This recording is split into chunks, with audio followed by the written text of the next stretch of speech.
Right now, though, we're off to Dundee, where Billy Kay celebrates Dundee's 800 years as a borough. Mighty Long Bridge.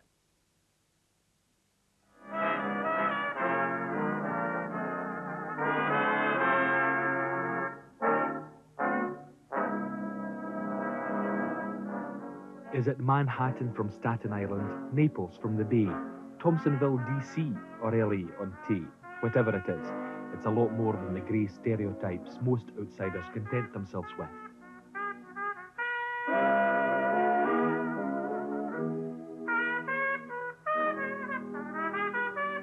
Dundee, once Scotland's second city, has always been first for the beauty of her setting. Legend gave it the Latin name Electum, meaning beautiful. Its founder Earl David went further, christening it Dei Donum, gift of God.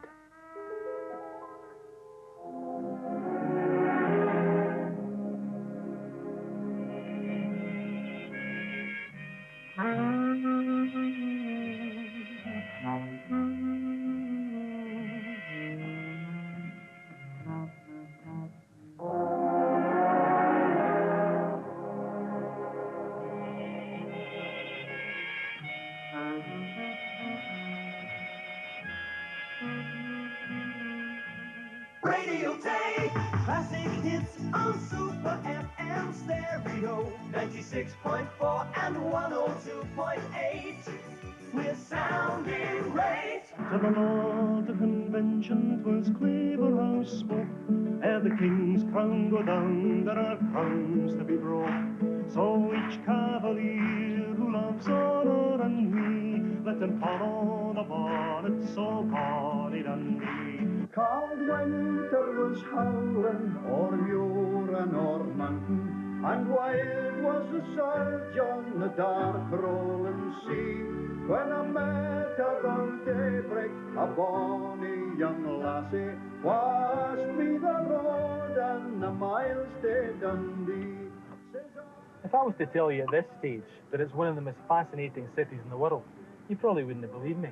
In fact, you might reply with that memorable Dundonian expression of disbelief, hanging mince. So let's just say that it's the only town in Scotland with a brass neck to charge an entrance fee, and I think it's worth every penny. Cheers.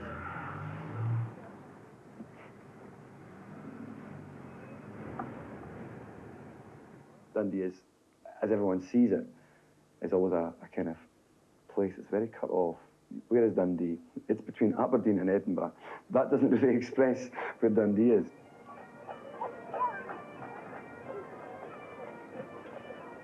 You come into Dundee, you smelt the jute. It was a body centre. The town. You went into a house, you sat in the cinema, you smelled it all round, you know. I mean, it just seemed to be there, you know. No matter how they brushed or cleaned herself, you could smell the jute everywhere you went, you know.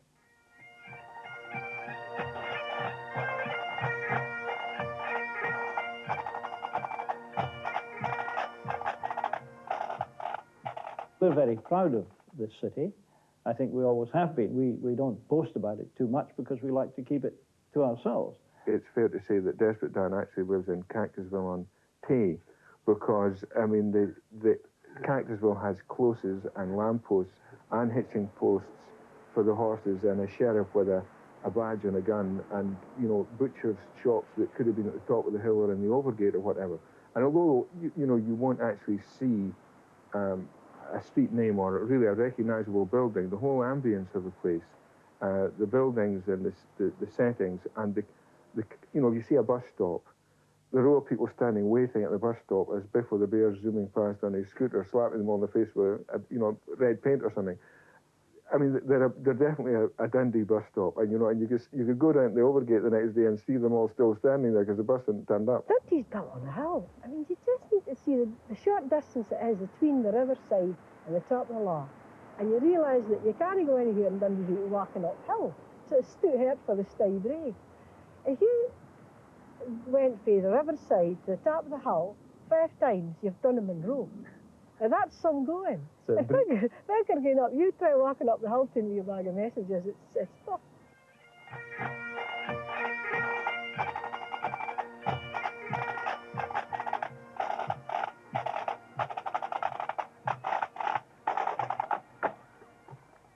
When you go across the river and look at Dundee, the shape of Dundee, built on a hill, it reminds me of a young crinoline lady standing there with the Sidlaw Hills as a stole to protect her. And she stands in such beautiful surroundings. And then she looks down, and oh gosh, she's got a dirty petticoat on. But a dirty petticoat could be washed. Minnie, you're 95 years old. Yes. On October. Have you any ambitions left? Yeah, eh? Have you any ambitions left in your life? Yes, I have. My greatest ambition is to see my favourite team win the cup, the Dundee United. And if they didn't hurry up and win it, Ellen will be here. Minnie's ambitions are nice, but she'll be joining everyone in the city's 800-year celebrations. Maybe celebrations too abandoned a word for reserved Dundonians, but inside they are quietly proud of the maverick spirit of Dundee. Long dormant, often depressed, Dundonians survived the dunce and faced the future with renewed optimism in this surprising city.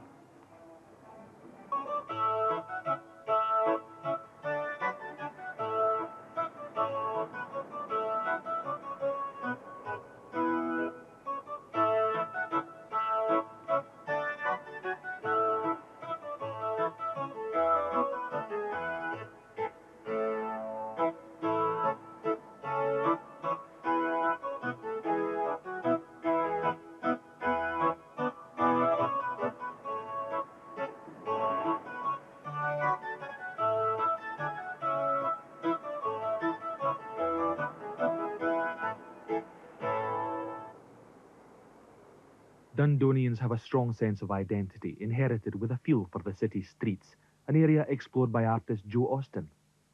What inspired this vision of Dundee that you're drawing here? Well, I suppose it's really just a kind of hodgepodge of memories and impressions of childhood, really. Not so much the Dundee of today, but the Dundee that I remember when I was perhaps 5 or 6, and it seemed a very, grotesque and magical place at the same time.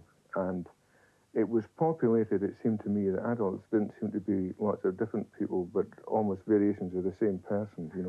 All the old women had a kind of secular uniform, like secular nuns, of shawls and head squares and things.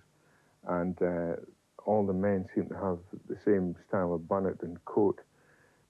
Joe Patterson, too, finds a painter's inspiration from the streets of his childhood. Let's face it, the women were the backbone of the family. They were the backbone of the family because, as I say, most of them were the breadwinners for a lot of the time. And but they had this system in the mills. You wonder how they got away with it. They took a laddie on at 14. At 18, they paid him off because they had to pay him a man's wage.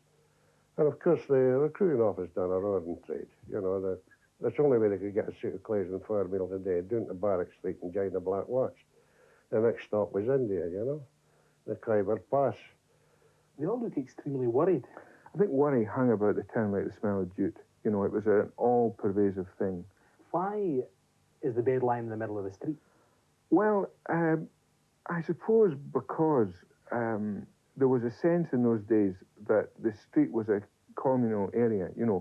When you left your house, when you went out the front door, it wasn't so much you were going out of the house as that you were going into the street.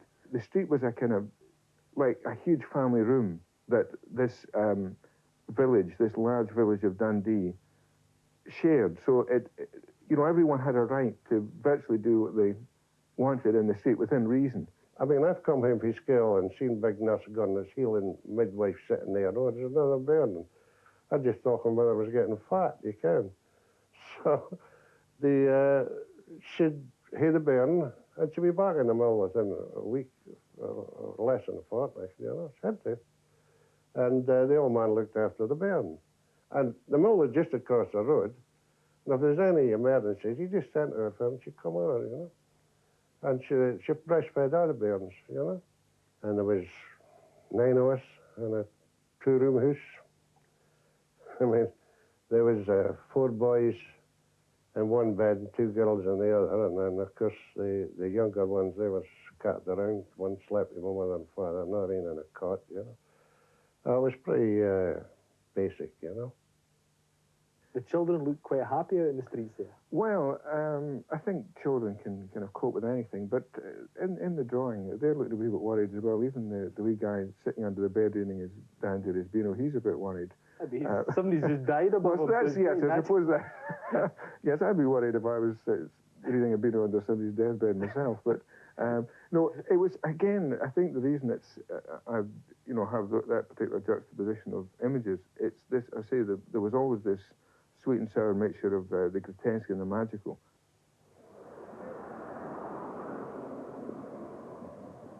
Frankenstein was for Dundee. This is where the boy was born.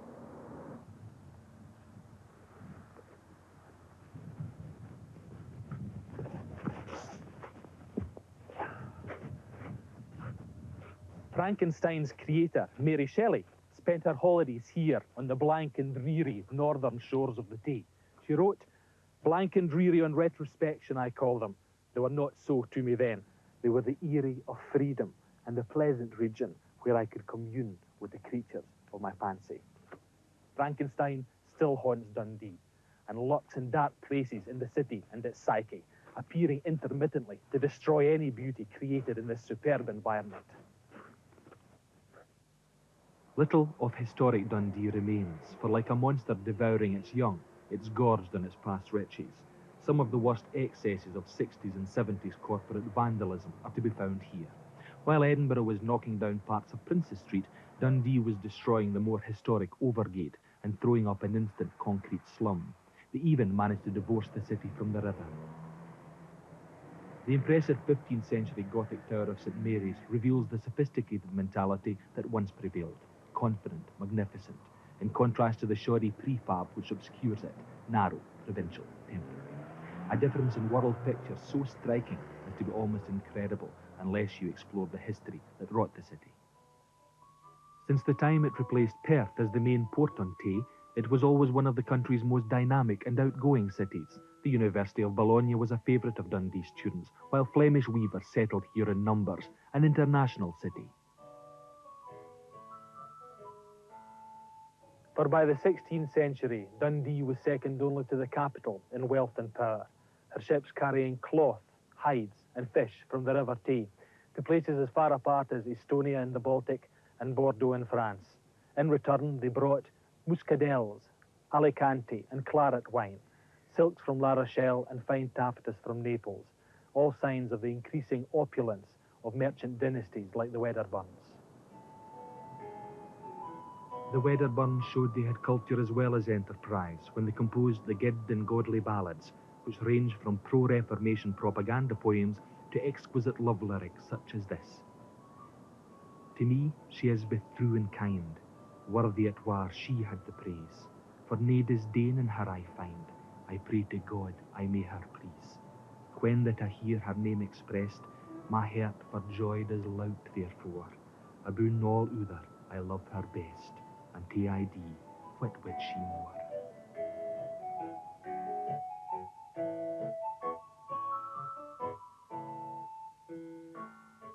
Within the borough, manufacture and commerce was strictly controlled by craft guilds or trades such as the fleshers or hammermen. By the 18th century, they built and adorned the lovely St Andrew's Kirk, where their kirking ceremony is still held. Their original gathering place, however, was idiosyncratically very Dundonian. This is the unusual thing about Dundee, that they met in the Howth, which is an old graveyard. This graveyard was gifted to the town by Mary Queen of Scots after the dissolution of the monasteries. It was the old Greyfriars Monastery Garden. And they used to meet round various gravestones. Each trade had a different gravestone that they met round.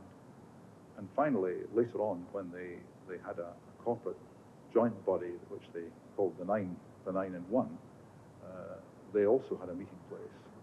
And this went on there until 1776, when they eventually got round to building themselves a very handsome trades hall in the middle of Dundee.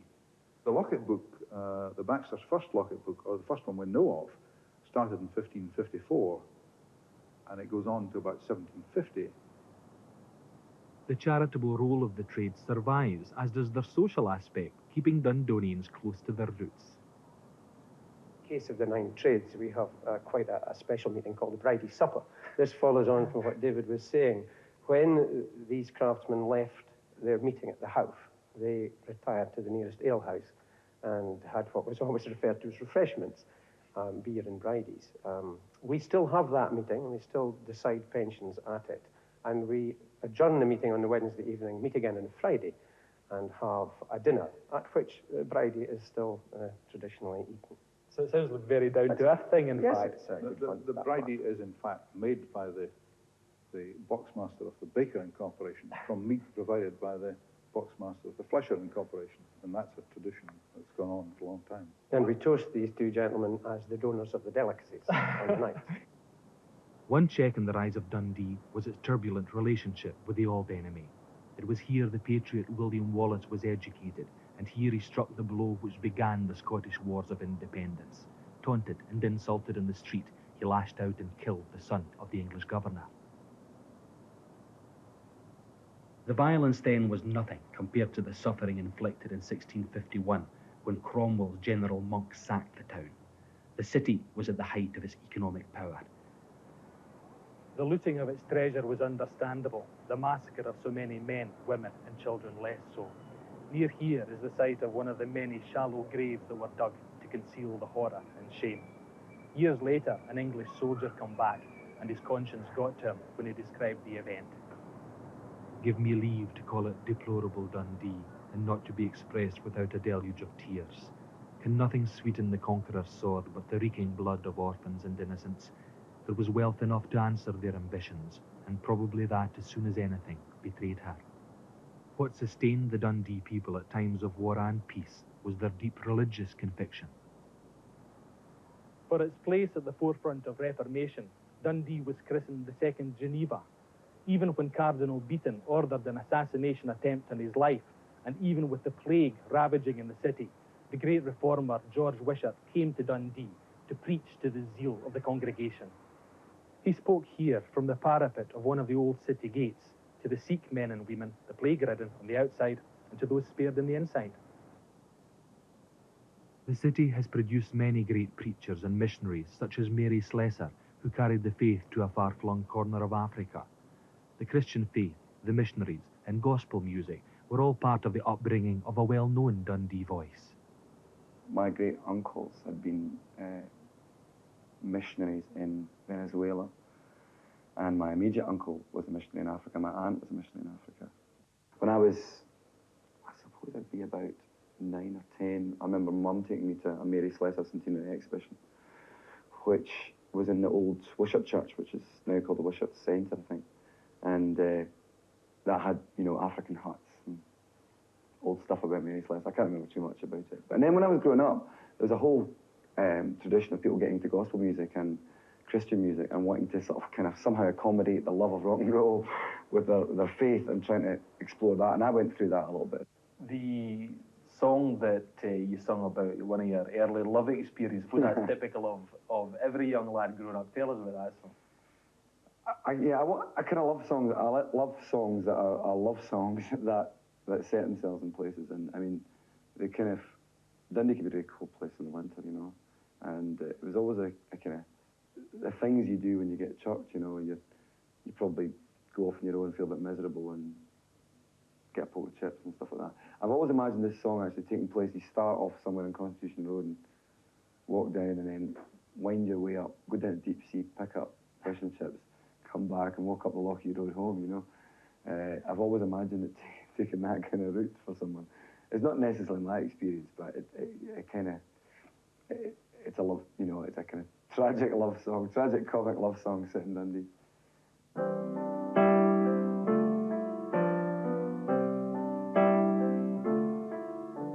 There's ice and broken pavements on the hilltops.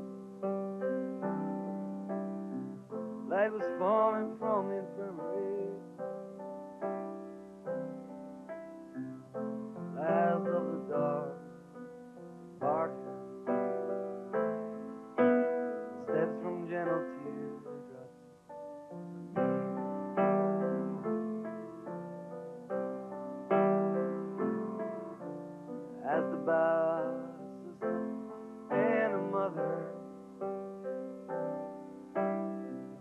Uncle Tom serving on the sea.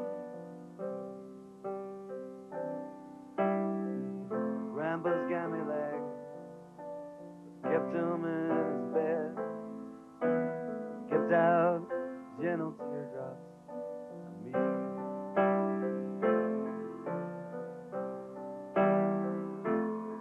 And it's a long way to keep up conversation when you're broken up over fish and chips and peas, and the grease is on your arm like the girl you've never worn, walking home, gentle teardrops and me.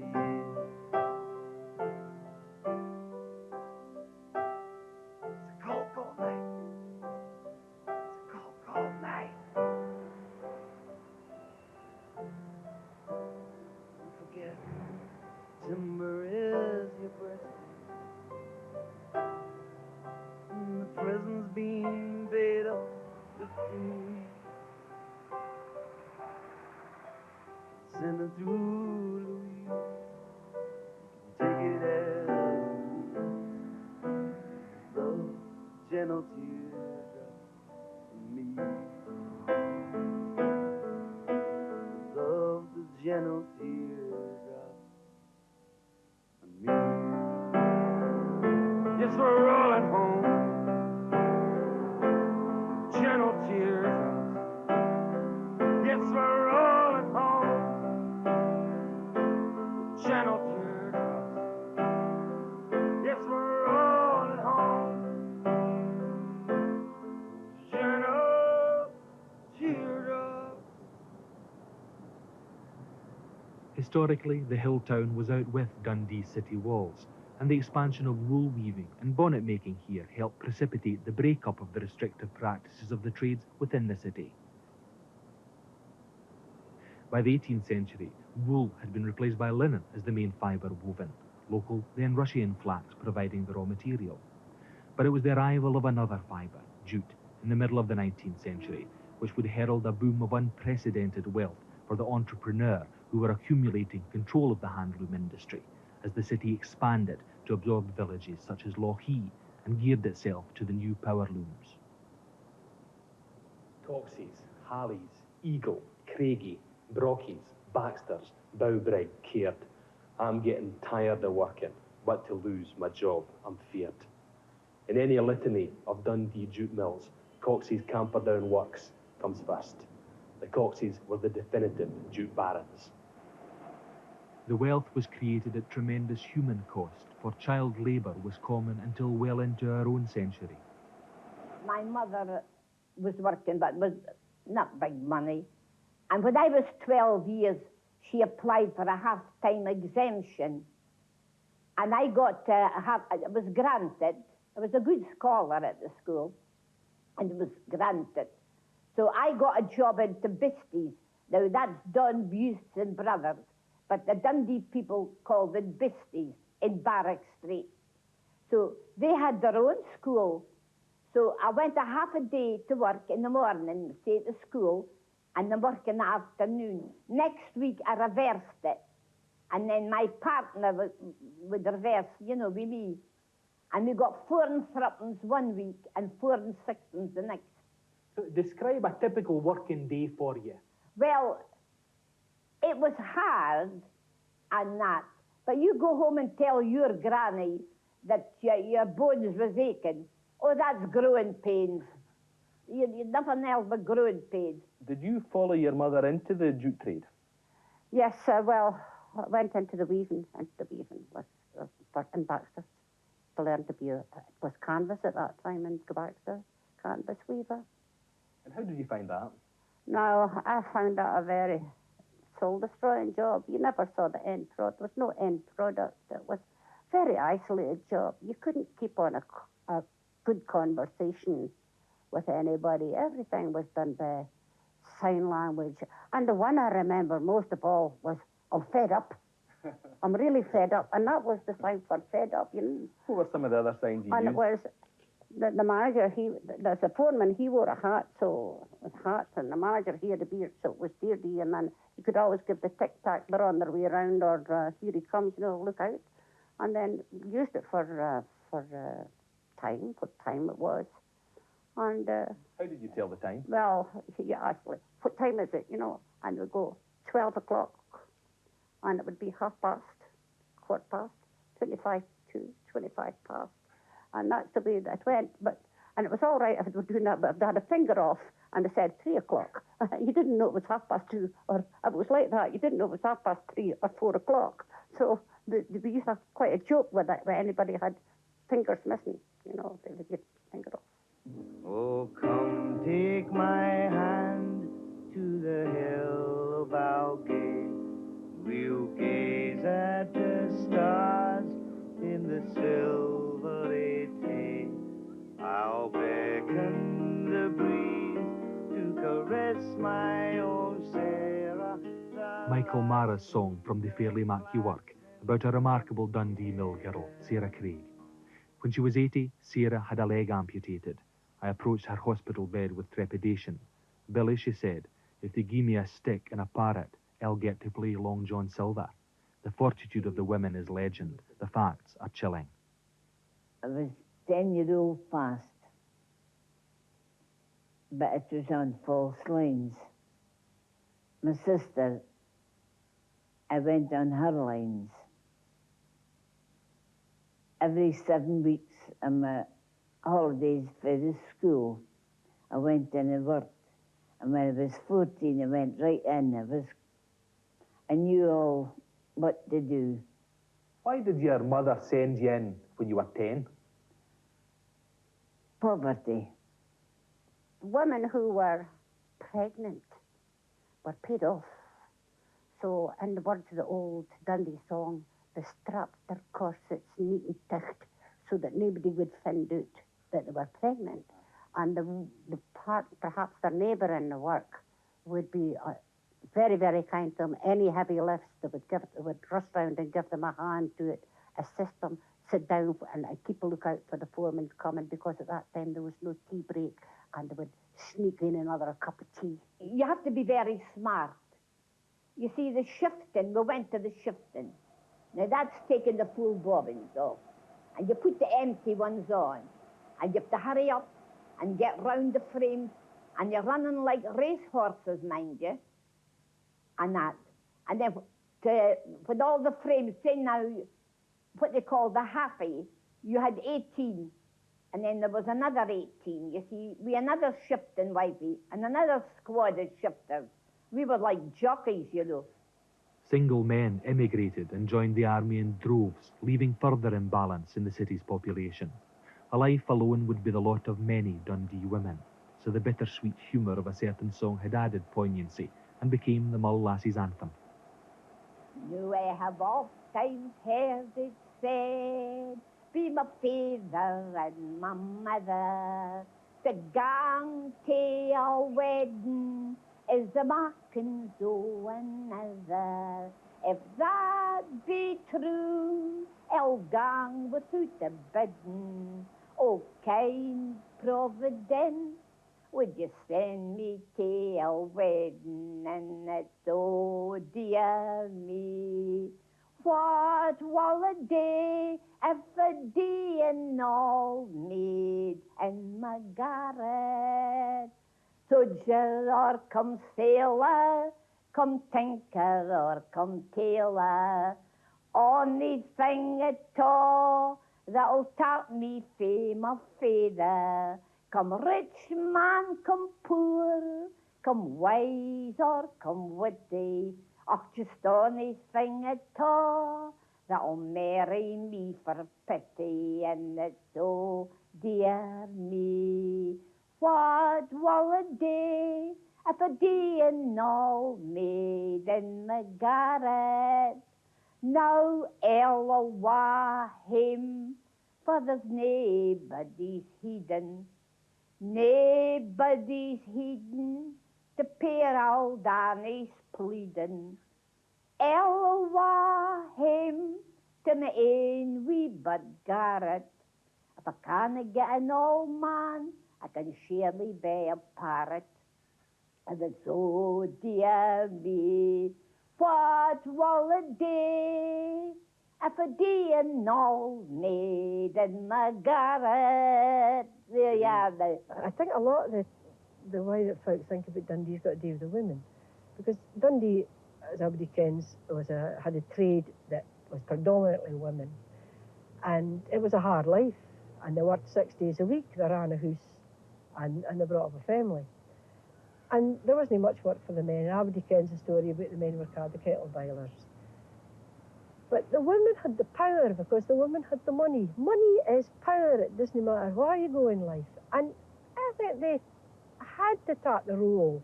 There were the wage earners and the Tina on the role of the wage earner.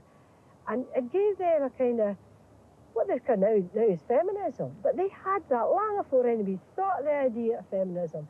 And they just felt that they were equal. There was, you couldn't say to a woman, you're doing what I tell you, when she's had the wage back on a Friday or Saturday, as it was then. Even today, Dundee men have a reputation of being more reticent than their women folk. There are exceptions, however, like Andy Pelk, art college lecturer by day and St Andrew of the Woolen Mill by night. It's a wee song about, well, just boys. Boys that you know, boys that I know, boys that Billy knows.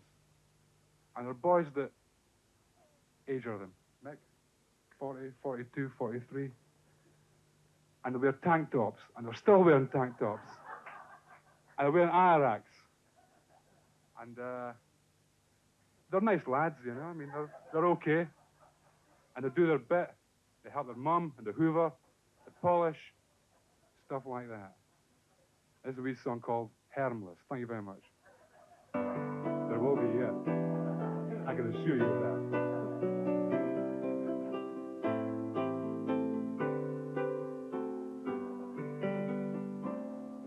With my hand on my heart and my heart in my mouth, the arms that could reach out the sea. My feet may be big, but the fork is a safe. They'll never get stood on their knees. Harmless, harmless, there's never any bother for me. I take to the library, I take out a book, then I come in for my tea. I save up the coupons that come with the soap, and when I have saved 53, I send a 50, the 3 in the draft, and something gets posted to me. Harmless, harmless, there's never any bother for me. I do wit and tell kind of tidy my room, and I come down for my tea. There's ain't or 12 folk why I could cram a jump. There canny and meek as could be. There's Tom with his pigeons and Wowie his mice, and Robert McLennan and me. Harmless, harmless, there's never any bother for me. I get to the library, I take out a book, and I come in for my tea. Last time, everybody, we're going, go, go. Harmless, harmless, I give I was, will be. Nobody noticed that I was moving if I did not come for that.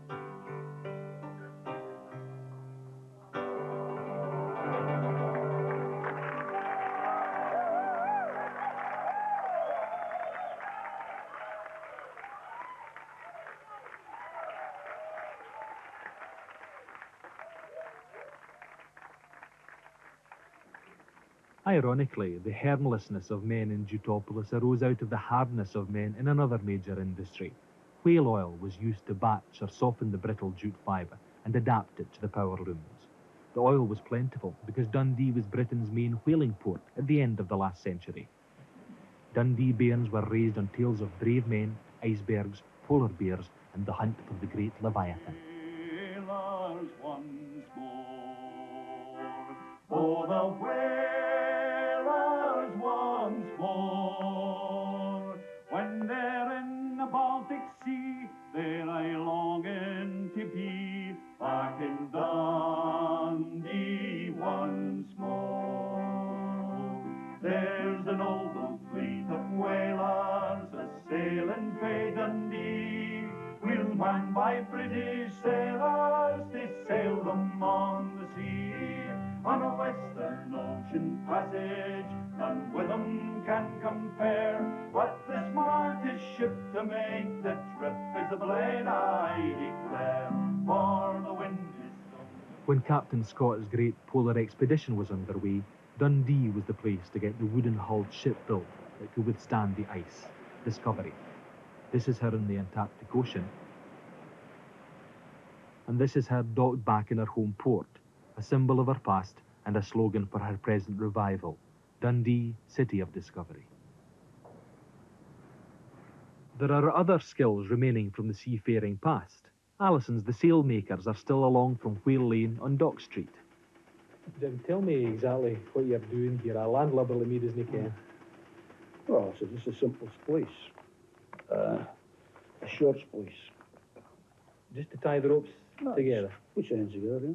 Make a sling. Endless sling. And then an endless rope. And what's this for? Jute.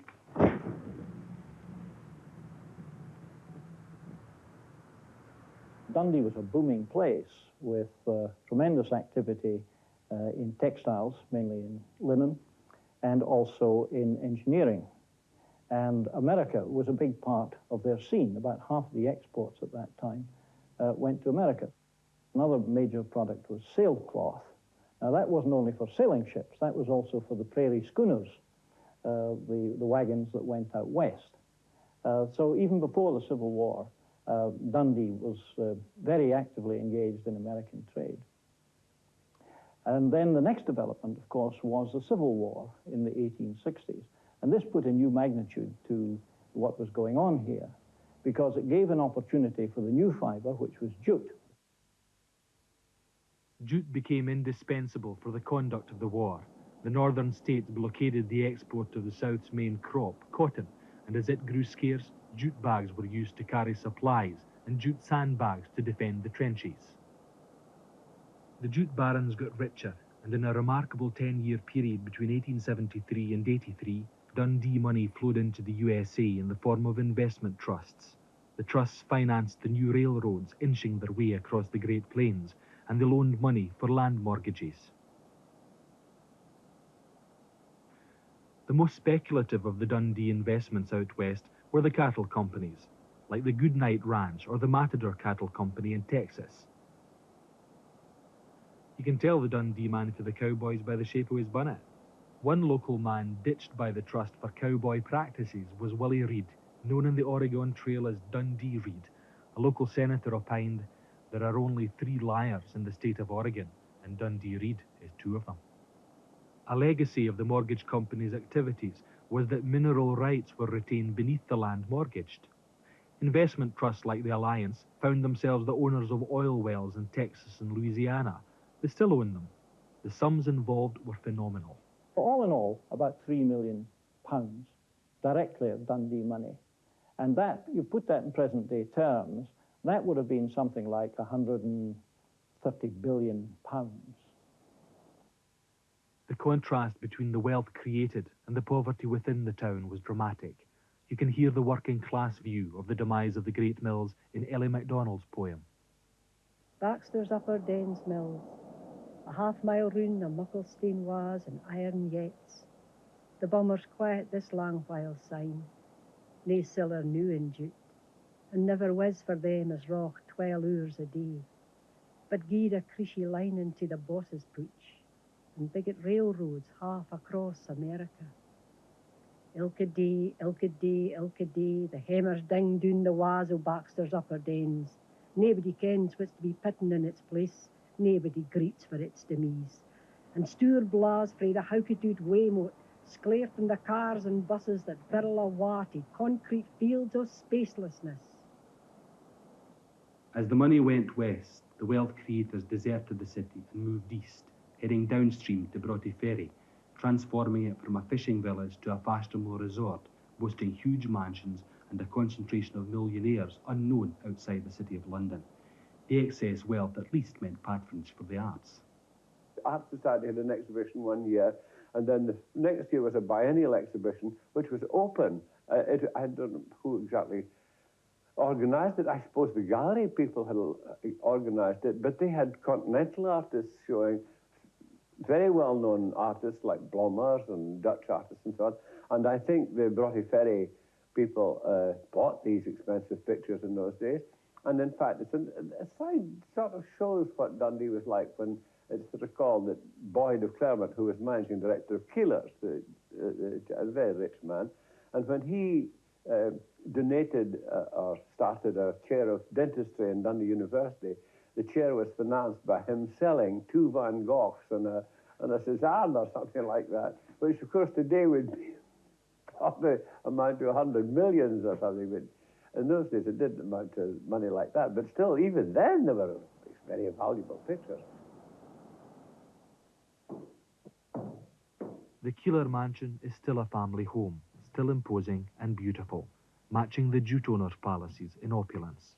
But the question keeps arising: what did the entrepreneur give back to the city that created their wealth? If you take the gift from Mary Ann Baxter, who was one of the Baxter family, in 1881, I think it was, she gifted this sum of £120,000 for a university college in Dundee. Well, put in today's pennies, that would be close to £5 million.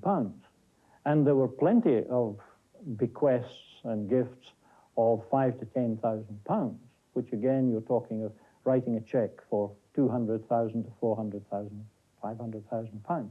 It's a lot of money. The old Harris Academy was one. Dundee Technical College was another. And then, of course, the well-known parks like Baxter Park and Lochie Park given by the Coxes, of course. Did they help rebuild Dundee in the late 19th century too? The likes of the Tay Railway Bridge, did they invest in that kind of venture? Well, the railway bridge was interesting because the guiding light there was one of the Coxes, James Cox, and former provost of Dundee. And when everyone was sort of holding back, biting their nails whether they put any money down, James Cox stepped up with, I think it was £3,000, might have been £6,000. Anyway, again, a very substantial sum, and said, well, count me in for a start. On the north side, at Dundee Taybridge Station, we began to be anxious, for the train was now nearly half an hour overdue. Neither of the telegraph instruments would work to the Taybridge southbound. But at 10 o'clock, a man came in from Broughty Ferry, saying that a mailbag had been washed up there. This was the first intimation we had that the train was in the water. It was not till next morning that we saw the full extent of the damage to the bridge. Of the train, there was no sign. Of the first bridge, there remains only the stumps of the legs. It and its replacement has the dubious honour of being immortalised in yon peer Edinburgh buddy McGonagall's poetry. Beautiful new railway bridge of the Silvery Tay, with thy beautiful side screens along your railway, which will be a great protection on a windy day, so as the railway carriages won't be blown away, and ought to cheer the hearts of the passengers night and day, as they are conveyed along thy beautiful railway. and towering above the silvery Tay, spanning the beautiful river shore to shore, upwards of 2 miles and more, which is most wonderful to be seen, near by Dundee and the bonny Macmillan Green. What is remarkable is that the wealth sloshing around Dundee was such that they could build a new bridge within 7 years. It has become a symbol of the city, principally through the thousands of reproductions of James MacIntosh Patrick's Tay Bridge from my studio window. It's springtime, really. The trees are still not in leaf, but there's a lot of nostalgia about it. The railway engines with the steam clouds and so on, as before the days of diesel, and the horse-drawn cart, which was a real vegetable cart, and I persuaded them to just stay still. Roy's cart, and they stayed still. Instead of delivering vegetables on each side, he walked a wee bit and left his cart there for me to paint the horse. And the railings had been taken down during the war, but I put them back from a memory because I wanted their shadows on the ground to make the foreground more interesting. It's a painting that you see on walls all over Dundee, and apparently wherever Dundonians gather in the world, you see it on their walls. Do you enjoy that celebrity? Oh, yes. Yes, I don't see that art needs to be a kind of highbrow, exclusive thing. I would like to think that the people who think more highbrow in a way than what we're talking about, popular art, think that the pictures are reasonably well painted. One of the visitors who came to view the engineering wonder of the bridge was former US President Ulysses Grant. He had used Dundee jute and canvas to good effect during his Civil War campaigns, but probably knew little of how much the westward expansion of his young country owed to the same people who invested in the bridge. His reticence and understatement, however, accords perfectly with the Dundee character, celebrated brilliantly in the songs of Michael Marra. The only thing anybody could remember that he had said was, "That's a mighty long bridge." So I added a wee bit on the end of it and made this song, and the song is called General Grant's Visit to Dundee.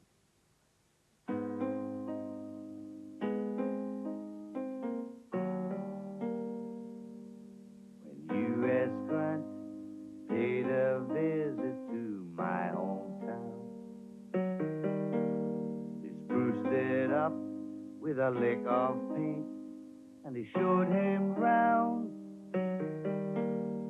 Two bands played in fierce competition as the rain fell down. And the general said, "What a mighty long bridge to such a mighty little old town."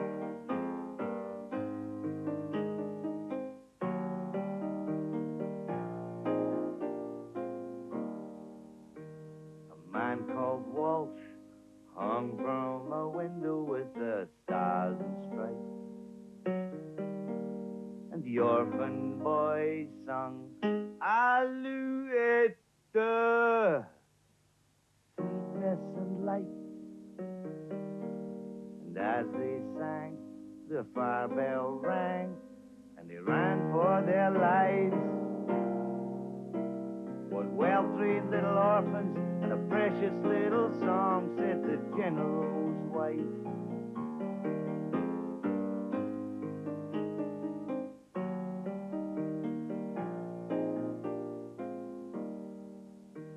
A carriage was called to the Magdalen Green before the darkness fell, with a short stop over for the ladies' convenience at the Royal Hotel. And the general frowned through the last of the speeches, though he took it well. Not a pretty little bandstand or a lovely little steeple, or charming little houses or cheerful little people, but what a mighty long bridge to such